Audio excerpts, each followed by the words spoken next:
Hello and welcome back to Tree Spice. Today I have a super exciting video. This came while I was gone, so you might have seen some pictures of it out there already. But I just got back and now I'm ready to unbox this. I'm super excited. This is the ISC Squirrel Tether for the Singing Tree Rope Wrench. But before we get into that video, I just want to give you a little preview of what's to come. While I was climbing in Kentucky last week, I hit a barb session on the way back, and I got to brake test a bunch of different splices that I have. I think, what do we got here? 6 different splices that I broke, including a sewn sling that I made. And those will all be future videos that are coming. So if you're interested in seeing any of that, or seeing a little short tour of barb session, then please hit that subscribe button so that you can see those videos in the future. Alright, so let's get into it. I'm super excited to see this tether. Alright.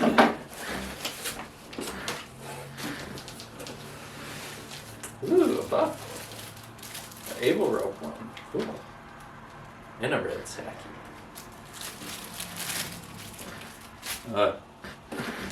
And there we have it. There she is. The squirrel box.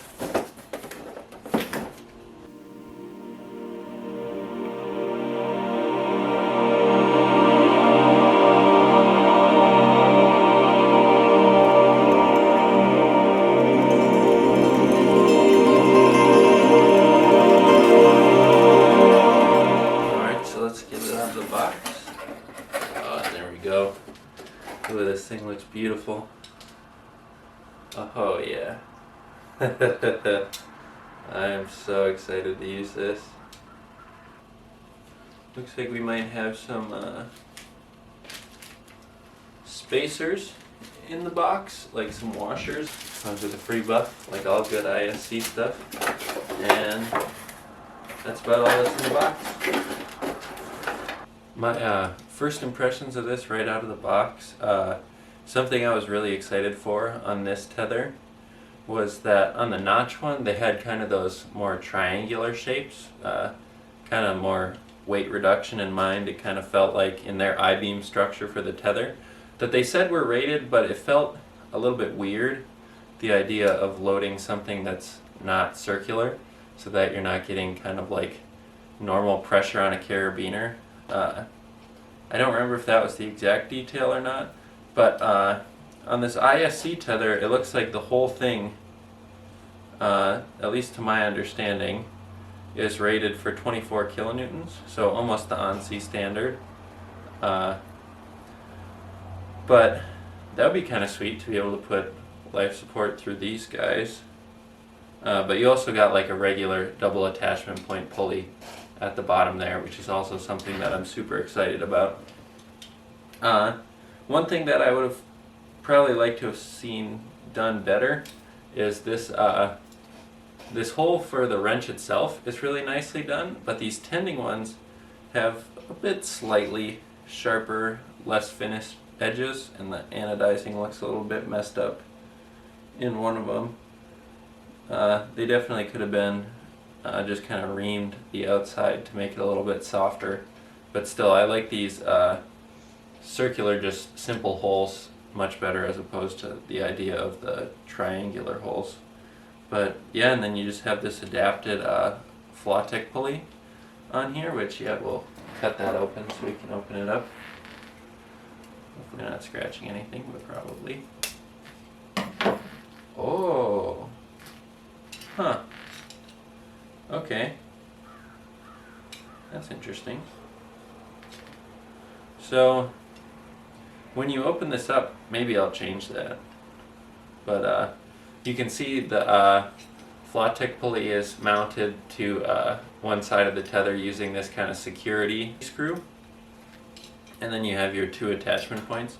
I had it in my head that this would be just like fully attached here, but you can see that that pulley kind of moves freely from the tether, which isn't great. That might make it a little bit harder to clip stuff, especially when you're up in the tree and maybe only using one hand.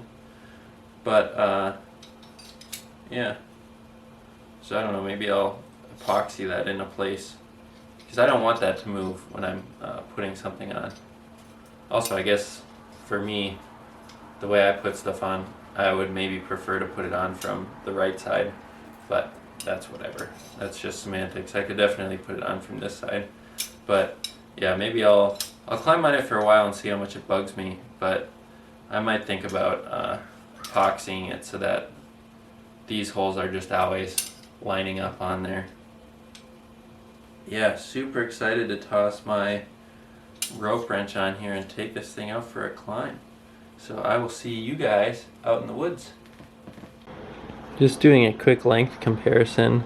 This is just like the original at height tether that I had or whatever, just a 12-inch one.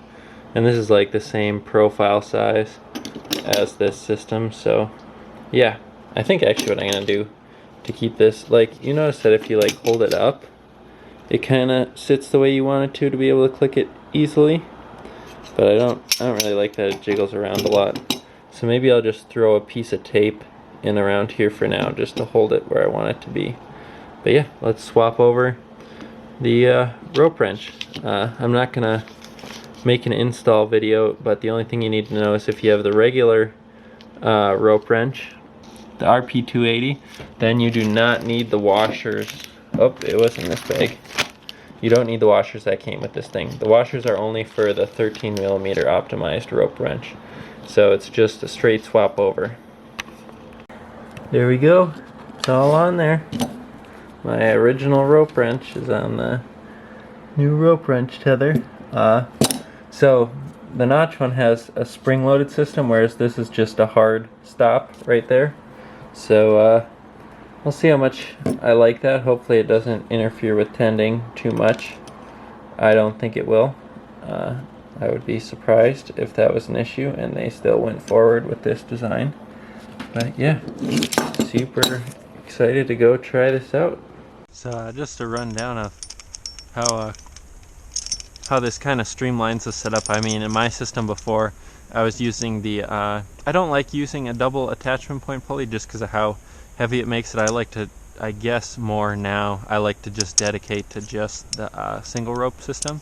So I was using a soft tether and a DMM pulley, Pinto pulley, and I'll try to find some video of that, putting that on to show it side by side for comparison. But just this part goes a lot easier when you're using one of these stiff tethers. I think that's, to me, that's the main advantage to buying something like this. You know, you can just put it on, clip it, take your hitch cord off, push it up out of the way, tie your hitch. I think I use a distil or whatever, just because it's usually fairly reliable for me. Definitely too many wraps because I've been using this longer eye to eye, and it's been working pretty decently for me, even though it's pretty oversized, 10mm on a 11mm. But yeah, then we can bring the device down,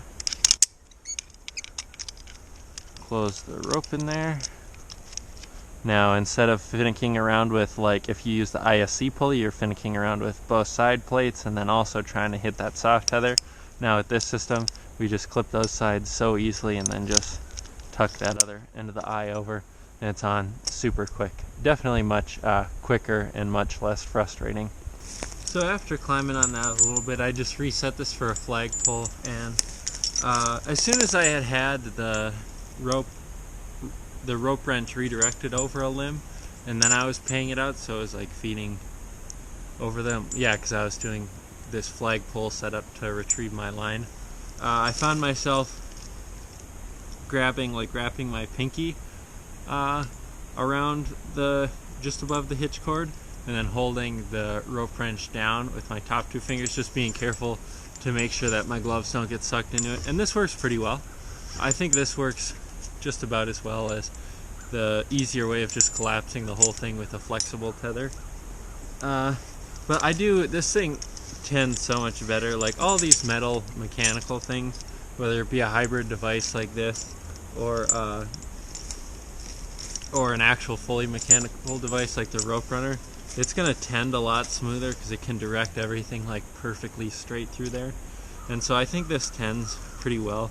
You can see it's just on, I haven't climbed on this with a 13mm rope yet, and I'm worried that it's gonna add some friction when it goes through the rope wrench, because with this 11mm rope it like just barely goes straight through. It's still like even contacting the sides a little bit when you're going up, so probably adding a fairly negligible amount of friction. But yeah, with a bigger rope, I don't know how this is gonna go. I mean, this is the rope I'll mainly use on this and poison ivy, so it'll probably be fine. But the other thing is, the rope wrench has really never lent itself to being like a spar connection, like when you're chunking stuff down, and I think this makes it more so. Now it's even like a stiffer, larger piece, so I would be less inclined to use this as a spar connection, especially since I can't side load it, or obviously don't want to side load it.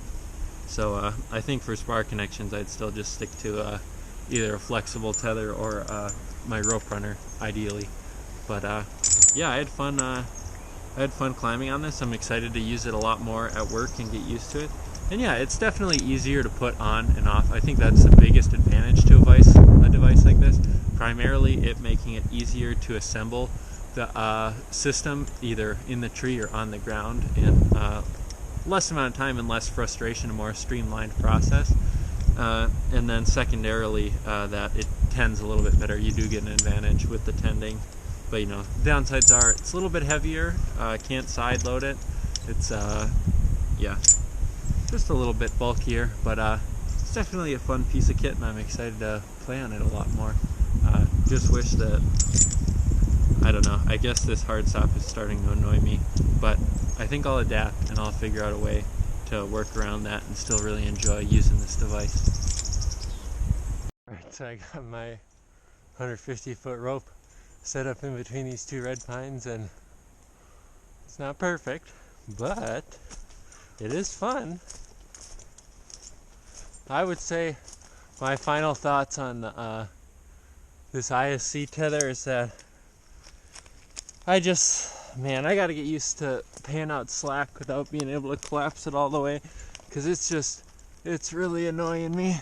It's a real pain in the ass to pay out slack quickly, and that's something that's important to be able to do, because if you're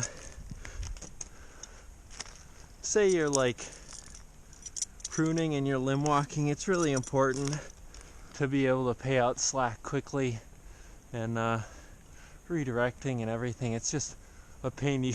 I have it as my device up there. I'm just using the rope runner right now. But yeah, I would definitely I'm enjoying playing with the tether, but I don't know, I think I might be moving back to the soft tether in the future if I can't rectify the issues I have with paying out slack quickly, because that's something that's really important to me. Like the rope runner, you can just collapse and just feed slack out, which, yeah, I'm gonna have to figure out how to do that with the ISC tether. But yeah, so yeah, thank you so much for watching, and stay tuned for those awesome brake testing videos with the great guys over at ARB Session. Thanks again so much, Casey, for letting us come, and I can't wait to show you guys that in the next video.